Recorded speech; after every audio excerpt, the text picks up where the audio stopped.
जरूर। UPSC JPSC BPSC का कठिन है सफर, मेहनत से लिखेंगे इतिहास, न छोड़ेंगे कोई कसर, कोई कसर। आगे बढ़ ना रुक ना हार मान, युवा का साथ लगा। इस गहन चर्चा में आपका स्वागत है। आज हम भारतीय बैंकिंग प्रणाली की दुनिया में उतर रहे हैं। मतलब ये कैसे बनी है, काम कैसे करती है, हाल में क्या बदला है और हाँ, आगे क्या हो सकता है जी। और देखिए, हमारी जानकारी का आधार है बैंकिंग प्रक्रिया .pdf दस्तावेज के कुछ हिस्से।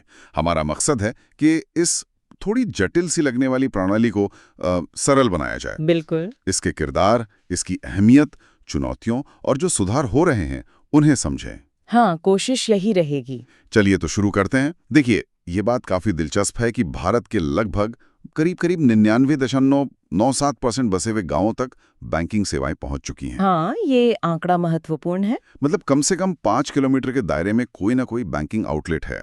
ये दिखाता है कि सिस्टम कितना फैला हुआ है और इसका मुख्य काम, जैसा हम समझते हैं, बचत करने वालों और उधार लेने वालों के बीच संसाधनों का सही तालमेल बिठाना है। बिल्कुल सही कहा।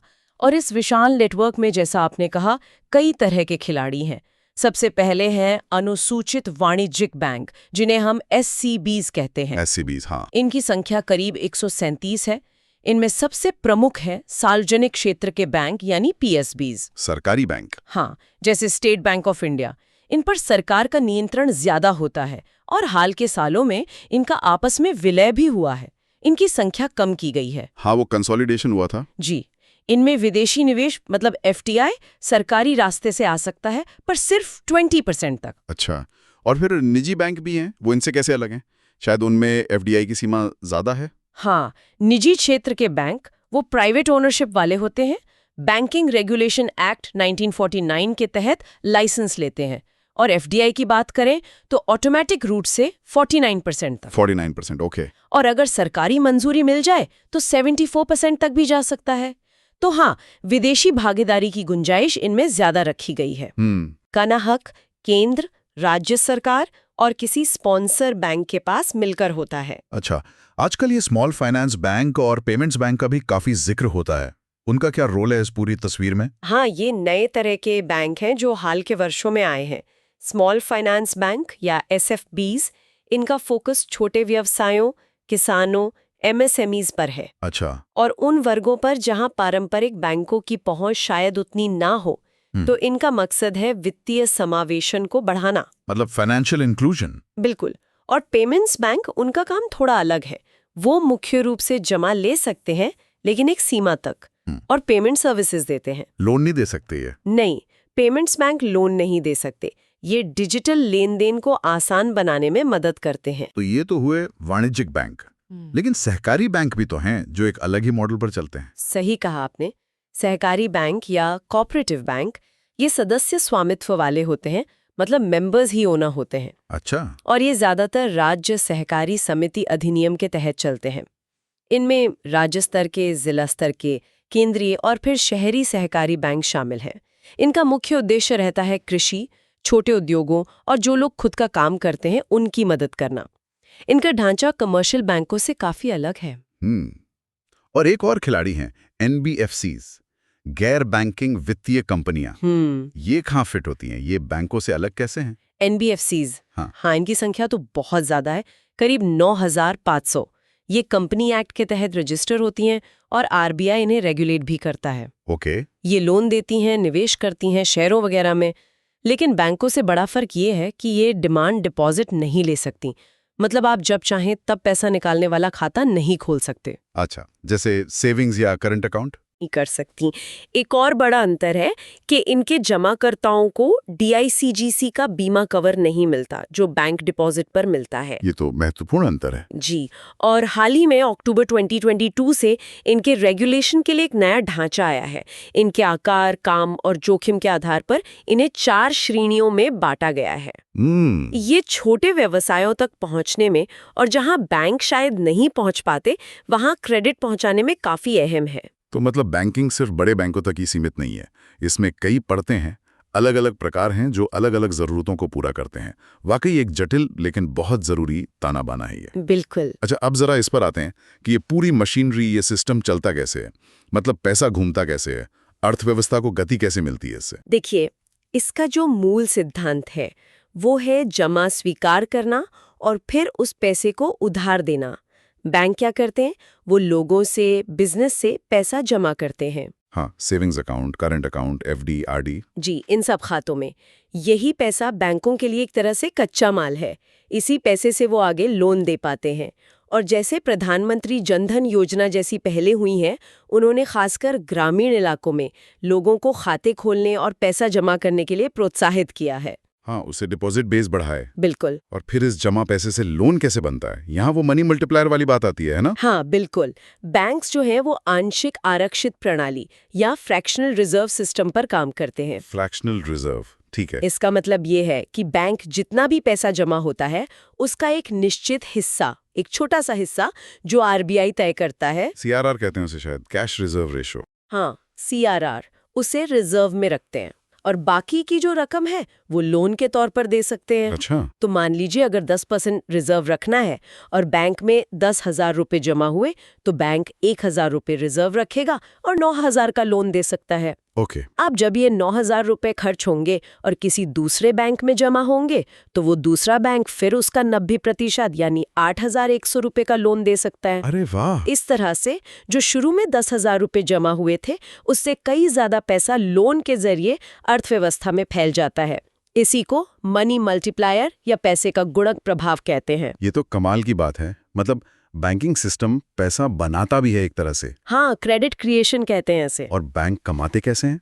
ये ब्याज दरों का क्या रोल है इसमें? बैंक की कमाई का जो मुख्य जरिया है वो है ब्याज का अंतर। हाँ। जो ब्याज वो लोन पर लेते हैं और जो ब्याज वो जमा पर देते हैं, हाँ। उसके बीच का जो फर्क है वही उनकी कमाई है। इसे नेट इंटरेस्ट मार्जिन या NIM कहते हैं। NIM, okay. और आरबीआई जो है वो अपनी पॉलिसी रेट्स जैसे रेपो रेट, इनसे बैंकों की ब्याज दरों को प्रभावित करता है। हाँ, सुनते हैं रेपो रेट घट गया, बढ़ गया। जी, जब आरबीआई रेपो रेट घटाता है तो ये उम्मीद की जाती है कि बैंक भी अपने लोन सस्ते करेंगे, ताकि लोग और कंपनियां ज्यादा उधार लें और अर्थव्यवस्था में गतिविधि बढ़े। तो बैंक एक तरह से बचत करने वालों और उधार लेने वालों के बीच पुल का काम करते हैं। बिल्कुल, वित्तीय मध्यस्थता कहते हैं इसे। और साथ ही वो पेमेंट्स को भी आसान बनाते हैं, चेक, कार्ड्स और आजकल तो सबसे ज्यादा यूपीआई। हाँ, यूपीआई ने तो क्रांति ला दी है भारत में भुगतान के तरीके में। सही बात है। और हाँ, इस पूरी प्रक्रिया में जोखिम प्रबंधन मतलब रिस्क मैनेजमेंट बहुत जरूरी है। बैंकों को कई तरह के रिस्क होते हैं, जैसे क्रेडिट रिस्क, मतलब लोन वापस आएगा या नहीं इसका खतरा। हाँ, NPA वाला मामला। जी। फिर बाजार रिस्क, ब्याज दरों या शेयर बाजार वगैरह में उतार चढ़ाव का खतरा। और ऑपरेशनल रिस्क, कोई तकनीकी गड़बड़ी हो जाए या कोई फ्रॉड हो जाए। इनसे निपटने के लिए बैंक कई तरीके अपनाते हैं, जैसे लोन देने से पहले क्रेडिट स्कोर देखना, अपने लोन को अलग अलग सेक्टर में बांटना और बेसल 3 जैसे अंतर्राष्ट्रीय नियमों का पालन करना। ये बेसल 3 नियम, इनका जिक्र अक्सर आता है। ये क्या है संक्षेप में? क्या ये बैंकों के लिए एक तरह का सुरक्षा कवच है? हाँ, आप बिल्कुल ऐसा कह सकते हैं। बेसल 3 जो है वो अंतर्राष्ट्रीय मानक है।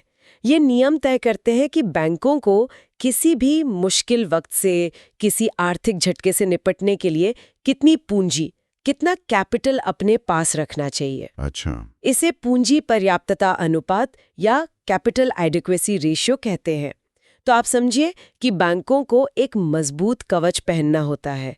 बेसल 3 बताता है कि वो कवच कितना मजबूत हो, ताकि अगर कोई संकट आए तो बैंक उसे झेल सकें, डूबे नहीं। बिल्कुल। अच्छा, और आरबीआई की नीतियां जैसे रेपो रेट में बदलाव, वो जमीन पर कैसे लागू होती हैं? बैंकों के जरिए। हाँ। इसे मौद्रिक नीति का प्रसारण या मॉनेटरी पॉलिसी ट्रांसमिशन कहते हैं। जब आरबीआई अपनी पॉलिसी रेट्स या सीआरआर जैसे नियमों में बदलाव करता है तो बैंकों को अपनी ब्याज दरें और लोन देने की नीतियां उसी हिसाब से बदलनी पड़ती हैं। उस तरह आरबीआई की जो मंशा होती है, चाहे महंगाई काबू करना हो या ग्रोथ बढ़ाना, वो बैंकों के माध्यम से पूरी अर्थव्यवस्था तक पहुंचती है। और वित्तीय समावेशन, फाइनेंशियल इंक्लूजन, मतलब सबको बैंकिंग से जोड़ने का काम भी बैंक ही करते हैं। हाँ, ये बैंकों की एक बहुत बड़ी सामाजिक और आर्थिक जिम्मेदारी भी है। जनधन योजना हो या एमएसएमईज के लिए मुद्रा योजना हो, हाँ, मुद्रा लोन। जी, या फिर ग्रामीण इलाकों में शाखाएं खोलना, इन सब के जरिए बैंक कोशिश करते हैं कि दूर दराज के इलाकों तक कम आय वाले लोगों तक भी बैंकिंग सेवाएं पहुंचे। इससे फायदा क्या होता है? इससे देखिए, लोगों को बचत करने का, जरूरत पड़ने पर लोन लेने का सुरक्षित जरिया मिलता है। और जो सरकारी योजनाएं हैं, उनकी सब्सिडी वगैरह भी सीधे उनके खातों में पहुंच पाती हैं। हाँ, वो डीबीटी वाला सिस्टम। जी, डायरेक्ट बेनिफिट ट्रांसफर। तो कुल मिलाकर देखें तो बैंक सिर्फ पैसे का लेन देन नहीं कर रहे, वो अर्थव्यवस्था के इंजन को चलाने में, रिस्क संभालने में, सरकारी नीतियों को लागू करने में और हाँ, सामाजिक समावेशन में भी बहुत अहम भूमिका निभा रहे हैं। बिल्कुल, ये बहुत ही महत्वपूर्ण पिलर है अर्थव्यवस्था के। लेकिन ये सब इतना आसान भी नहीं है जैसा आपने कहा। भारतीय बैंकिंग सेक्टर किन बड़ी चुनौतियों का सामना कर रहा है? एनपीए का मुद्दा तो अक्सर हम सुनते ही रहते हैं। सही कहा। गैर निष्पादित संपत्तियां यानी एनपीएस, या जिन्हें आम भाषा में फंसे हुए कर्ज कहते हैं। हाँ, बैड लोन्स। जी, बैड लोन्स। ये बैंकिंग सेक्टर की, खासकर सरकारी बैंकों की एक बहुत बड़ी समस्या रही है। जब कोई लोन लेने वाला मूलधन या ब्याज चुकाना बंद कर देता है तो वो लोन एनपीए बन जाता है। और इससे बैंकों को क्या दिक्कत होती है? दिक्कत ये होती है कि बैंकों की कमाई घट जाती है। उन्हें उस लोन के लिए प्रोविजनिंग करनी पड़ती है, मतलब पैसा अलग रखना पड़ता है। उनकी लोन देने की क्षमता कम हो जाती है। और अगर एनपीए बहुत ज़्यादा बढ़ जाए तो बैंकों को घाटा भी उठाना पड़ सकता है, उनकी कैपिटल कम हो सकती है। हाँ, 2018-19 के आसपास तो ये हालत काफी गंभीर थी, है ना? जी बिल्कुल, उस समय एनपीए का स्तर बहुत ऊंचा चला गया था। और अब डिजिटल दुनिया आ गई है तो सुरक्षा का खतरा भी बढ़ा होगा, साइबर सिक्योरिटी। निश्चित रूप से, जैसे जैसे बैंकिंग ऑनलाइन और मोबाइल पर जा रही है, साइबर सुरक्षा एक बहुत बड़ी चुनौती बन गई है। ऑनलाइन फ्रॉड, डेटा चोरी, हैकिंग के मामले लगातार बढ़ रहे हैं। हाँ, रोज कुछ ना कुछ सुनने में आता है। इनसे न सिर्फ ग्राहकों का पैसा डूबने का खतरा रहता है, बल्कि बैंकों की अपनी साख, उनकी रेप्यूटेशन पर भी बहुत बुरा असर पड़ता है। तो उन्हें लगातार अपनी सुरक्षा प्रणालियों को अपग्रेड करते रहना पड़ता है, जिसमें काफी खर्च भी आता है। आपने पहले बेसल 3 नियमों का जिक्र किया था, क्या उनका पालन करना भी एक चुनौती है? हाँ, वो भी एक चुनौती है, खासकर छोटे बैंकों के लिए। बेसल 3 जैसे नियमों के तहत बैंकों को ज्यादा पूंजी रखने की जरूरत होती है, मतलब उनका सीएआर ऊंचा रखना पड़ता है। ज्यादा कैपिटल? जी, इसके लिए बैंकों को या तो अपनी कमाई बढ़ानी होती है या फिर सरकार से या बाजार से नई पूंजी जुटानी पड़ती है। हमने देखा है कि पिछले कुछ सालों में सरकार को कई बार सरकारी बैंकों में पूंजी डालनी पड़ी है। हाँ, वो रिकैपिटलाइजेशन हुआ था। जी, ताकि वो बेसल नॉर्म्स पूरे कर सकें। और आजकल एक और चीज है, फिनटेक कंपनियां। वो भी तो कड़ी टक्कर दे रही हैं पारंपरिक बैंकों को। बिल्कुल, फिनटेक कंपनियां जैसे पेमेंट वॉलेट्स हैं, ऑनलाइन लोन देने वाले प्लेटफॉर्म्स हैं और एनबीएफसीज भी, ये सब मिलकर पारंपरिक बैंकों के लिए कंपटीशन बहुत बढ़ा रहे हैं। कैसे? वो अक्सर ज्यादा सुविधाजनक, ज्यादा तेज और कभी-कभी सस्ती सेवाएं भी दे देती हैं। खासकर पेमेंट के मामले में यूपीआई जैसे प्लेटफॉर्म पर तो फिनटेक कंपनियों का दबदबा बढ़ता जा रहा है। हाँ, ये तो है। इससे पारंपरिक बैंकों पर दबाव है कि वो भी अपनी टेक्नोलॉजी सुधारें, अपनी लागत कम करें और ग्राहकों को बेहतर अनुभव दें। क्या ग्रामीण इलाकों तक पहुंचना अभी भी एक चुनौती है? हमने शुरू में बात की थी कि 99% गांवों तक पहुंच है, लेकिन जनधन खाते तो बहुत खुले, पर क्या वो वाकई इस्तेमाल हो रहे हैं? हाँ, ये एक महत्वपूर्ण सवाल है। देखिए, वित्तीय समावेशन में प्रगति तो हुई है। जनधन खातों की संख्या 50 करोड़ पार कर गई है, ये बहुत बड़ी बात है। हाँ, आंकड़ा तो बड़ा है। लेकिन चुनौतियां अब भी हैं।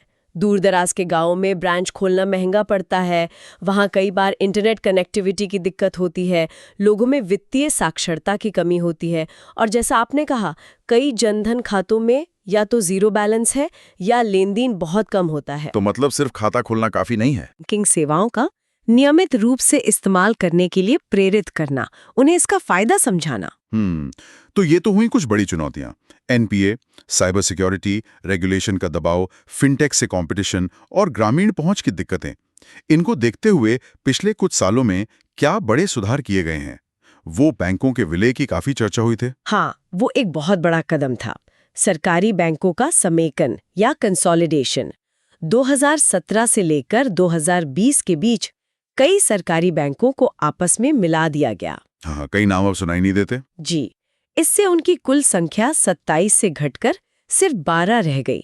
जैसे पंजाब नेशनल बैंक में ओरिएंटल बैंक ऑफ कॉमर्स और यूनाइटेड बैंक ऑफ इंडिया का विलय हो गया। इसका मकसद क्या था? मकसद था कि बड़े और मजबूत बैंक बने, उनकी कार्यकुशलता बढ़े, वो ज्यादा लोन दे सकें और अंतर्राष्ट्रीय स्तर पर भी मुकाबला कर सकें।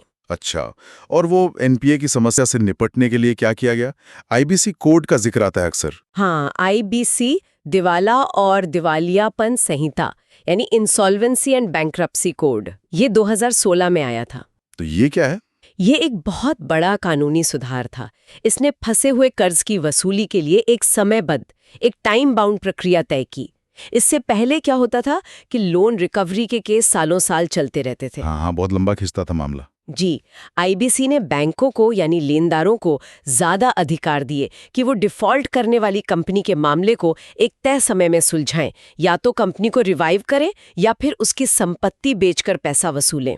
तो इससे कुछ फर्क पड़ा है? रिकवरी बढ़ी है? हाँ, आंकड़े बताते हैं कि 2023 तक आईबीसी के जरिए 3 लाख करोड़ रुपए से ज्यादा की वसूली हुई है। तो ये निश्चित रूप से एक प्रभावी कदम रहा है। हालांकि इसमें भी अपनी चुनौतियां हैं।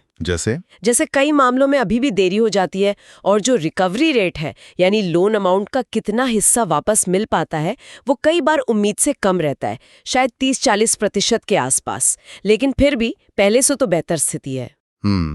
और बैंकों की सेहत सुधारने के लिए सरकार ने उन्हें पैसा भी दिया था, है ना? वो रिकैपिटलाइजेशन। हाँ, बिल्कुल। सरकार ने, जैसा हमने पहले बात की, पुनर्पूंजीकरण योजना के तहत 2017 से 2022 के बीच सरकारी बैंकों में 3.5 लाख करोड़ रुपए से भी ज्यादा की पूंजी डाली। इतना पैसा? जी, ताकि वो बेसल 3 नियमों के तहत जो जरूरी सीएआर है वो बनाए रख सके और उनकी लोन देने की क्षमता भी बनी रहे। इससे उनकी वित्तीय स्थिति में काफी सुधार भी देखने को मिला। अच्छा, डिजिटलीकरण की बात करें तो यूपीआई का उदाहरण तो है ही, और क्या हो रहा है इस मोर्चे पर? डिजिटल बदलाव तो बहुत तेजी से हो रहा है। यूपीआई तो वाकई गेम चेंजर साबित हुआ है। भारत डिजिटल पेमेंट में दुनिया में लीडर बन गया है। हाँ, हर जगह यूपीआई चलता है अब तो। जी, इसके अलावा आरबीआई ने डिजिटल लोन देने वाली जो एप्स हैं उनके लिए भी नियम सख्त किए हैं। 2022 में गाइडलाइंस आई हैं ताकि ग्राहकों के हितों की रक्षा हो सके। ये जरूरी था। हाँ, बैंक खुद भी अब आर्टिफिशियल इंटेलिजेंस एआई का इस्तेमाल कर रहे हैं, ग्राहक सेवा के लिए, लोन अप्रूवल की प्रक्रिया तेज करने के लिए, धोखाधड़ी पकड़ने के लिए। एआई का इस्तेमाल बैंकिंग में? जी, और आरबीआई ब्लॉकचेन जैसी नई टेक्नोलॉजी पर भी काम कर रहा है। और उन्होंने अपना डिजिटल रुपया, ई रुपया, उसका पायलट प्रोजेक्ट भी शुरू कर दिया है 2022 से। अच्छा, सेंट्रल बैंक डिजिटल करेंसी। जी हाँ। और वित्तीय समावेशन के मोर्चे पर जनधन योजना के अलावा और क्या प्रगति हुई है? देखिए, जनधन योजना के तहत 50 करोड़ से ज्यादा खाते खुलना अपने आप में एक बहुत बड़ी उपलब्धि है। हाँ, और इसमें 55% से ज्यादा महिलाएं हैं। 67% खाते ग्रामीण या अर्ध शहरी इलाकों में है। ये दिखाता है कि पहुंच बढ़ी है। फिर आधार और मोबाइल यानी वो जैम ट्रिनिटी। हाँ, जनधन आधार मोबाइल, उसने इसे और प्रभावी बनाया है। सरकारी सब्सिडी अब सीधे इन खातों में जाती है। डीबीटी के जरिए करीब 20 लाख करोड़ से ज्यादा का ट्रांसफर हुआ है।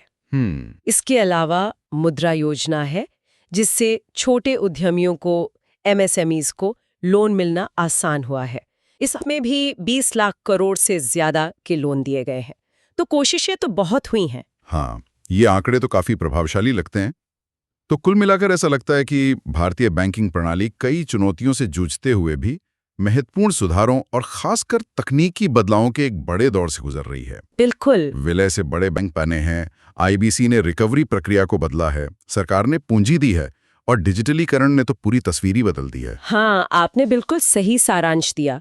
अगर हम भविष्य की ओर देखें तो लगता है कि ये सेक्टर और ज्यादा समेकित होगा, मतलब कंसोलिडेशन शायद और हो।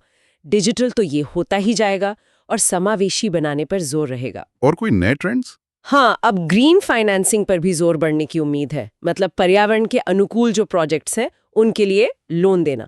और एआई का इस्तेमाल तो और बढ़ेगा ही। लेकिन हाँ, चुनौतियां भी बनी रहेंगी।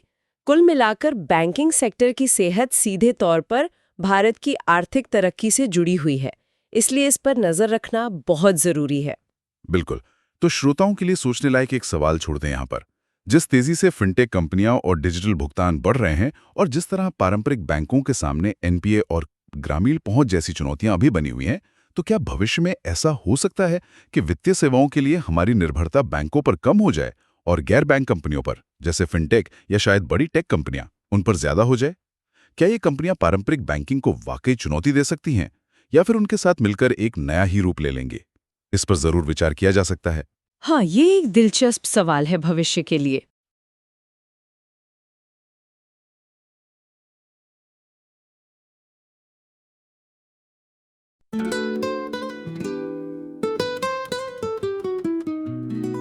सपने हैं लहरें, मंजिलें हैं दूर, युवा तुम कुड़िया, हाथ तेरा मिले जरूर। यूपीएससी जेपीएससी बीपीएससी का कठिन है सफर,